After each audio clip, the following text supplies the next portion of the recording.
Well, good evening, visitors. Welcome to the Australian War Memorial's Last Post ceremony. My name is Richard Cruz, and joining us today from the Royal Australian Air Force is Wing Commander Deborah Gregg. We're honoured to acknowledge the members of the Tourism Australian Global Leadership Team Conference who are joining us for the ceremony this evening. We welcome the veterans who have served, those that are still serving, and the families that support them.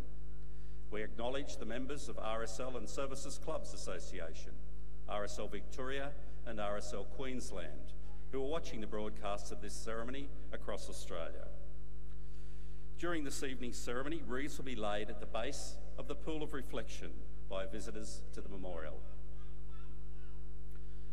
Could I invite you to please stand and join in singing the National Anthem.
The Australian War Memorial was the vision of Charles Bean, Australia's First World War official historian. Bean landed with the Australian troops on Gallipoli and stayed with them at the front through to the end of the war. The idea of this national memorial and museum came to him at Pozières, France, in the depths of the bloody fighting of 1916. Bean's idea was that this would be a place where families and friends could mourn loved ones buried in faraway places. It would also be a place that could help all Australians understand what these men and women had endured and what they had done for us.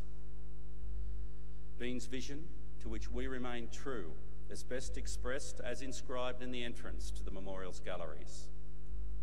Here is their spirit in the heart of the land they loved, and here we guard the record which they themselves made. Tonight we'll read the story behind just one of those on the Roll of Honour, which lists the names of more than 102,000 men and women who have given their lives for us in war and operations over more than a century. But first, we present a lament, Flowers of the Forest. Wreaths and floral tributes will now be laid at the base of the Pool of Reflection.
Today, we remember and pay tribute to Flight Sergeant Alan Cryer. Alan Cryer was born on the 26th of March 1923 in the Perth suburb of Subiaco to Walter and Lily Cryer. He attended Perth Boys' School, where he was a keen sportsman, playing football and cricket and enjoying swimming. Following his schooling, he worked as a shipping clerk for R.G. Lynn Limited in Fremantle. Cryer enlisted in the Royal Australian Air Force on the 5th of February 1943 at the age of 19 and began training as an air gunner. After his initial training in Australia, in August 1943 he left Melbourne for overseas service. As part of the Empire Air Training Scheme, he was one of almost 27,500 RAAF pilots, navigators, wireless operators, gunners and engineers who, throughout the course of the war, joined Royal Air Force squadrons, or Australian squadrons based in Britain. Cryer's journey took him first to Canada, where he arrived in mid-September 1943. After 10 months of training in Canada, he travelled to Britain, where he undertook further specialist training before he was posted to No. 12 Squadron, Royal Air Force, in late February 1945. As part of the Royal Air Force's Bomber Command, No. 12 Squadron was equipped with 4-engined Avro Lancaster bombers.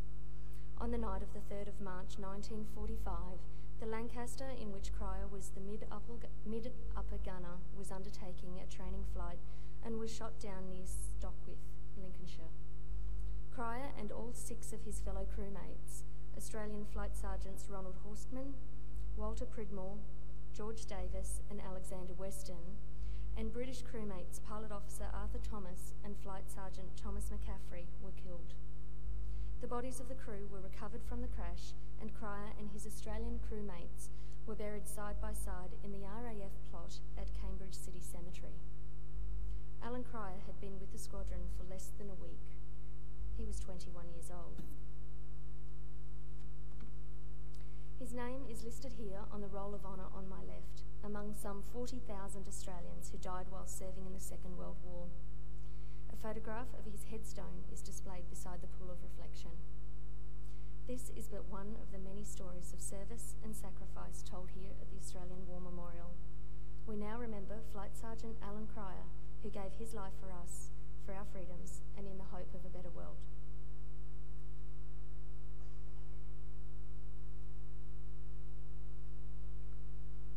Please stand for the reading of the ode and the sounding of the last post.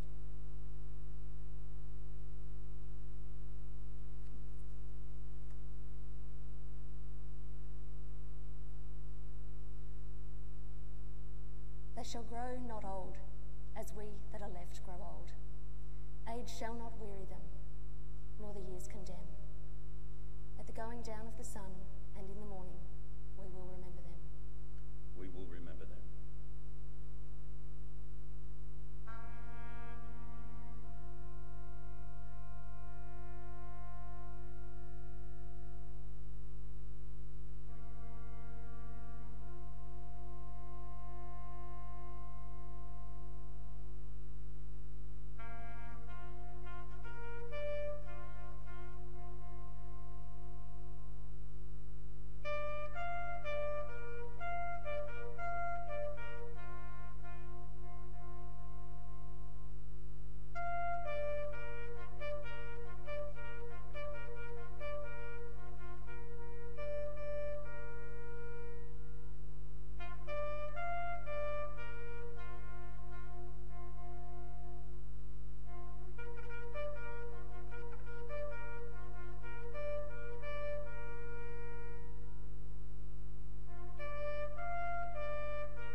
leave you this evening with the words of the memorial's founder, Charles Bean.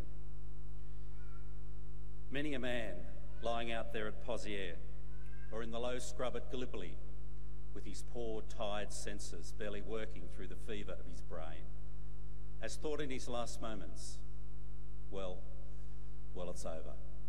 But in Australia, they will be proud of this. Ladies and gentlemen, girls and boys, that concludes this evening's last post ceremony. We thank you for visiting the Australian War Memorial and wish you all a very good evening. Thank you.